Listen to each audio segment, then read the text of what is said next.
Assalamualaikum warahmatullahi wabarakatuh dan selamat pagi. Hari ini kembali kita belajar di tema 2, subtema 2, pembelajaran 6 di halaman 94.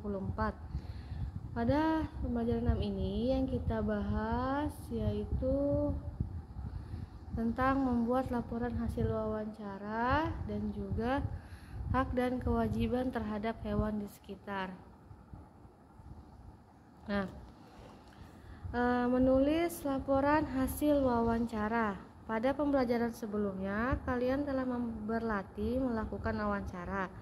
Kalian telah belajar membuat pertanyaan yang baik untuk wawancara. Kalian juga telah menyortir atau memilih-milih pertanyaan, berlatih melakukan wawancara, dan mengetahui sikap dan keterampilan yang dilakukan saat wawancara. Nah, sekarang kita akan belajar membuat atau menulis format penulisan hasil wawancara. Yang pertama ada latar belakang. Latar belakang adalah yang kita tuliskan di sini, menuliskan alasan kita melakukan wawancara untuk apa.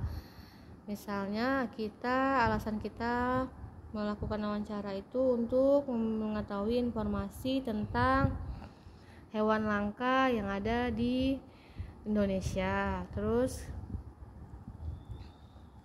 di sini contoh yang diambil yaitu siswa kelas 6 mendapat tugas melakukan wawancara tentang tumbuhan dan hewan sekitar terhadap narasumber dari anggota masyarakat lingkungan sekitar.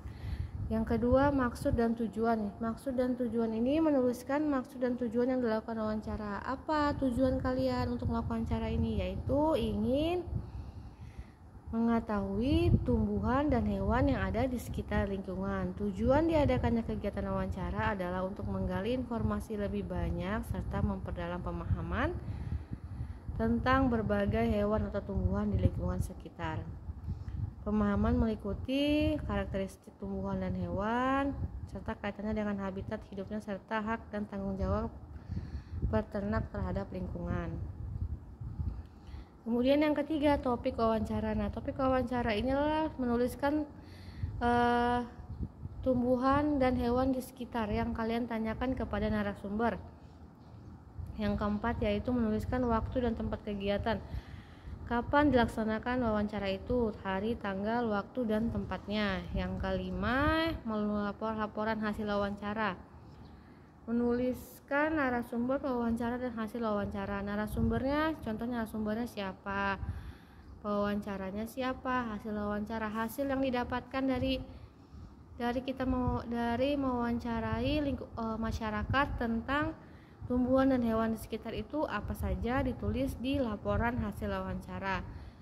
Selanjutnya ada kesimpulan. Kesimpulan di sini yaitu merangkum semua hasil dari wawancara, meliputi karakteristik lingkungan, hewan yang hidup, tanggung jawab peternak terhadap lingkungan. Inilah merupakan satu kesatuan format penulisan hasil dari wawancara yang harus ada dalam laporan wawancara. Latar belakang, maksud tujuan, topik wawancara, waktu dan tempat tujuan, laporan hasil wawancaranya, dan kesimpulan.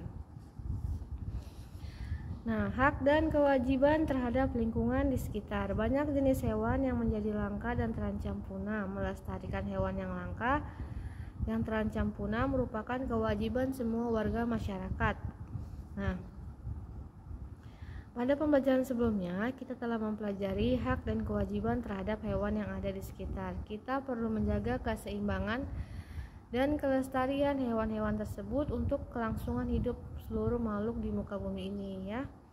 Jadi kita perlu menjaga kelestarian dan juga keseimbangan hewan-hewan langka di muka bumi. Itu adalah kewajiban kita sebagai warga masyarakat ya. Kemudian di sini ada teks tentang melestarikan hewan langka. Di sini ada beberapa orang hutan yang merupakan hewan langka di Indonesia. Upaya melestarikan hewan langka bertujuan agar hewan tersebut tidak mengalami kepunahan.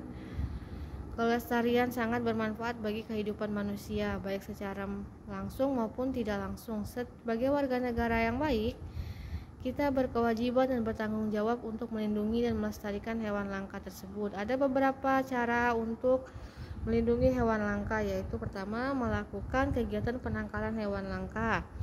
Yang kedua, menentukan tempat-tempat tertentu sebagai tempat perlindungan hewan langka seperti Suaka Margasatwa, Tagar Alam, Taman Nasional, dan kebun binatang. Dengan melindungi hewan langka yang akan diperoleh manfaat. 1. Menjaga keseimbangan ekosistem agar kehidupan makhluk di muka bumi tetap berjalan dengan baik. Yang kedua, melestarikan keanekaragaman hayati yang bermanfaat bagi ilmu pengetahuan masyarakat. Yang ketiga, memenuhi kebutuhan hidup masyarakat seperti kebutuhan pangan dan obat-obatan. Itulah beberapa hak yang akan kita peroleh atau manfaat yang kita peroleh kalau kita melindungi hewan-hewan langka yang ada di bumi, di dunia, di Indonesia. Nah, di sini ada tabel nama hewan langka, habitat, dan jumlah perkiraan. Ada harimau Sumatera, habitatnya ada di Sumatera, perkiraan ada 500 ekor. Badak bercula 1 ada di Jawa, puluhan ekor. Orangutan ada di Kalimantan. Kemudian monyet hitam ada yang ada di Sulawesi, anoa di Sulawesi, jalak Bali ada di Bali, macan tutul ada di Jawa. Kangguru pohon ada di Papua, gajah Sumatera ada di Sumatera, pesut Mahakam berada di Sungai Mahakam ya. Nah, tumbuhan-tumbuhan langka apa saja? Ada Rafflesia arnoldi di Bengkulu, bunga bangkai raksasa di Sumatera, kantong semar di Sumatera juga dan Kalimantan, damar, Maluku, Sulawesi dan Papua, cendana Nusa Tenggara Timur, bulian Sumatera, Kalimantan dan Maluku, anggrek tebu ada di Sumatera, Kalimantan, Jawa, Sulawesi, Maluku dan Papua. Kemudian ada jelutung ada di Kalimantan dan Sumatera, bayur dan juga tengkawang. Ini beberapa jenis hewan dan tumbuhan langka yang ada di Indonesia. Oke.